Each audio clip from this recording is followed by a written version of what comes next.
The football season is well and truly back. But instead of looking at the players on the pitch, we've decided to look at the managers off it who have dared to take up their club's hot seat.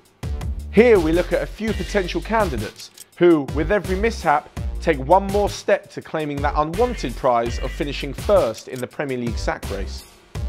First up, we look at the pre-season dealings of each candidate. Pre-season definitely wasn't the best time for Antonio Conte at Chelsea, brought on by himself somewhat. If reports are to be believed, he let star striker Diego Costa know that he wasn't part of the first team plans by sending him a text. According to the Italian, Chelsea's pre-season tour of the Far East, which saw them lose 2 out of 3 games, left his squad feeling super tired. Then followed the Community Shield loss to Arsenal, and Chelsea fans could be forgiven for not being as optimistic for the start of the new season. Slaven Bilic had a strong pre-season to continue on from a strong end of last season, which saw the Hammers climb away from a relegation battle to finish 11th. This summer, West Ham fans were treated to the signings of Joe Hart, Pablo Zabaleta and Javier Hernandez, something seen by Slaven Bilic as a real statement of intent from the men upstairs. Considering their terrible home form last season, the announcement that the first 3 games of the new league season had to be played away from home was seen as something of a blessing by the Iron Faithful. Much has been made of the goings-on at Newcastle United, with Rafa Benitez reportedly unhappy at the pre-planned transfer activity of pre-season. Having just come up from the Championship last season, Newcastle needed to go big in this transfer window, and that's something we can't actually blame Rafa Benitez for, with him having pointed that out on numerous occasions. So was this summer Wenger in or Wenger out? I get confused. He was out when they finished in the Europa League places at the end of last season. Then he was in when he signed Sead Kolasinac and Alexander Lacazette. He was then out when it appeared that Alexis Sanchez would be leaving and that Ozil wouldn't be offered a new deal. He was then in when they won a pre-season tour in Asia.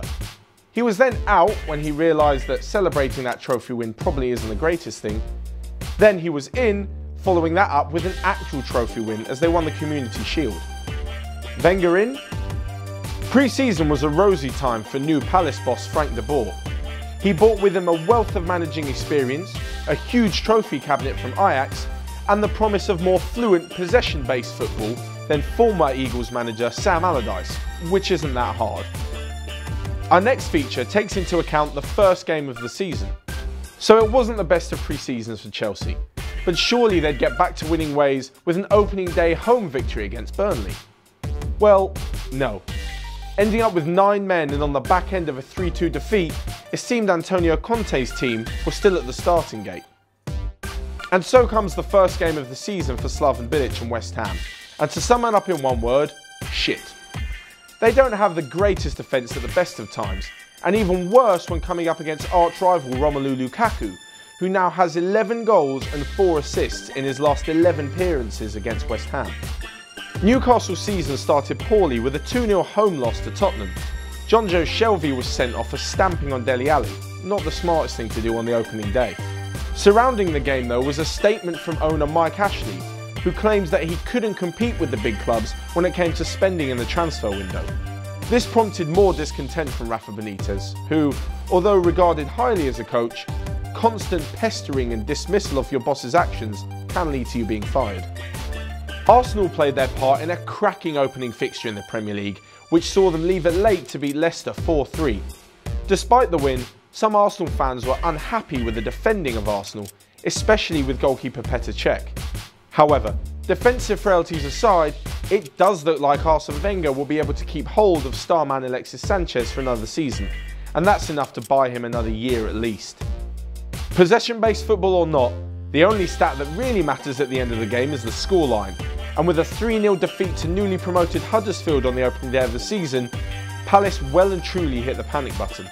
Boss Frank de Boer has stated his desire for new signings, but won't be pressured into buying fan favourite Mamadou Sakho for 30 million, something of an average price in today's transfer market.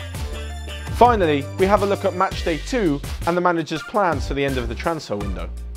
After a huge win at London rivals and potential title rivals Tottenham, Antonio Conte has won around many doubters. None more so than the Chelsea board, who had now reportedly agreed to going on a £200 million spending spree to bring in another 5 players before the transfer window shuts. The Hammers have been left pointless after 2 games, and with big money signings failing to live up to their potential, it's no wonder Chairman David Gold can't sleep at night.